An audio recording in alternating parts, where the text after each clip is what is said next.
The idea of brotherhood is a common goal worth fighting for, and is something that's attractive to a lot of people, especially those that can already identify with it. Fraternities have been around since the founding of the United States and are a major part of college life all across the country. The ideal chapter is a harmonious brotherhood of college men working for the benefit of each other. Many of our country's most influential figures, such as Martin Luther King Jr., John F. Kennedy, and Franklin Delano Roosevelt, and many more, were at one time part of a fraternity in college. Fraternities seek to create a strong bond between brothers, not just for their college years, but for a lifetime. The ideal fraternity man, according to most fraternities' stated goals, is a gentleman, a leader in the community who excels in his academic studies, and a man who earns the respect of his brothers. Much like the basic goals of the military code, officers fought for traditional military glory, officers were gentlemen, officers owed personal loyalty to their commander, and officers were members of a cohesive, self-regulating brotherhood. Enlisted members as well as officers successfully confront the rigors of war only as members of teams, not as individuals. Louis Kurtz, who was a member of the Delta Chi fraternity, left Purdue after 2.5 years to join the flight program and join the war efforts. It was quick wits and cool thinking that led Lieutenant Louis Kurtz to shoot down a transport plane bearing American markings in the midst of battle.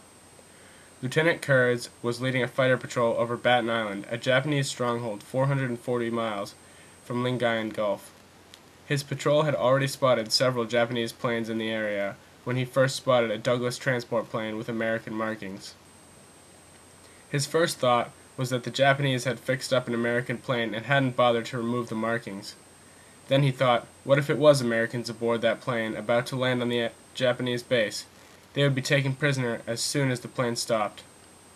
He flew up as close as he could next to the transport and gave some standard recognition signals but received no response, and he couldn't make out the figures in the cockpit.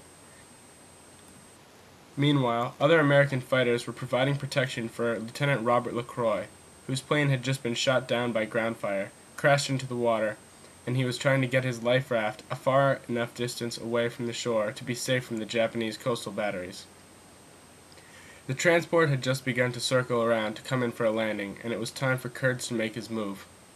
He opened fire on one of the transport's engines so the transport would land a safe distance away from the shore, where Japanese batteries were already firing on Kurtz and the transport, along with 3 other fighters in the air nearby.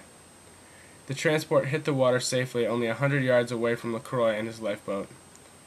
Kurtz quickly organized his fighters to provide cover while he flew over the wreckage to identify the passengers. If they were Japanese, he wanted to be able to protect LaCroix, and if they were Americans, he wanted to warn them not to go ashore. As he flew over the wreck, he saw a lifeboat pop up and Americans rise safely out of the water.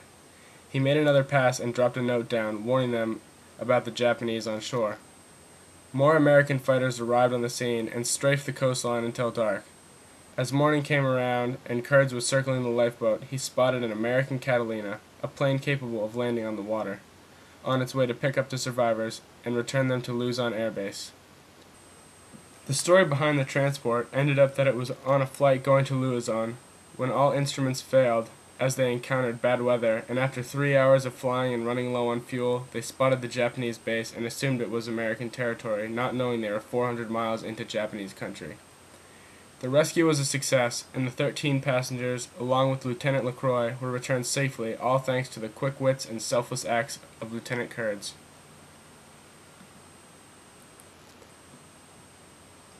Lieutenant Alex Vreeshuh of the Delta Chi fraternity, who graduated from DePauw in 1941, made his career flying a Grumman Hellcat fighter and ended as the Navy's 4th highest ranked ace in World War II. One of his most famous battles was during the Marianas Turkey Shoot, when he shot down 6 Japanese dive bombers in a matter of only 8 minutes.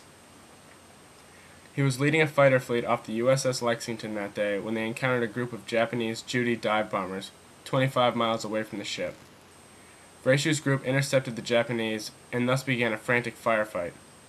Vreeshuh, flying through groups of fighters, started off the battle by picking off 3 Japanese bombers with deadly precision, but the fight drew closer and closer to the USS Lexington with every passing minute, adding to the danger for both the Lexington and the American fighter pilots, who would have to fly into the anti-aircraft fire of their own ship. He didn't hesitate as he quickly chased down another bomber, his fourth on the day.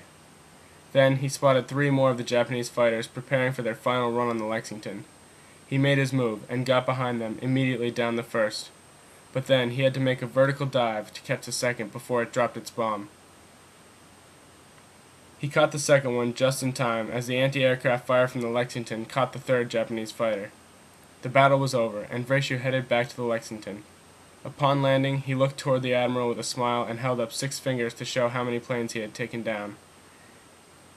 In letters written to his mother, Vracio talks about his superior officer, Butch O'Hare, who had earlier been shot down and never found. Vracio gives all his credit to Butch, and even when given the chance to return to the United States, he declined, saying that he would rather stay and fight, and that he continues on for Butch. While these are only a few stories of the seemingly endless heroics of fraternity men at war, it gives good insight into the selfless and dedicated acts carried out by so many of these men. The military is so keen on fraternity men because they can already identify with the aspects of brotherhood and teamwork that are so heavily relied on in both fraternities and the military.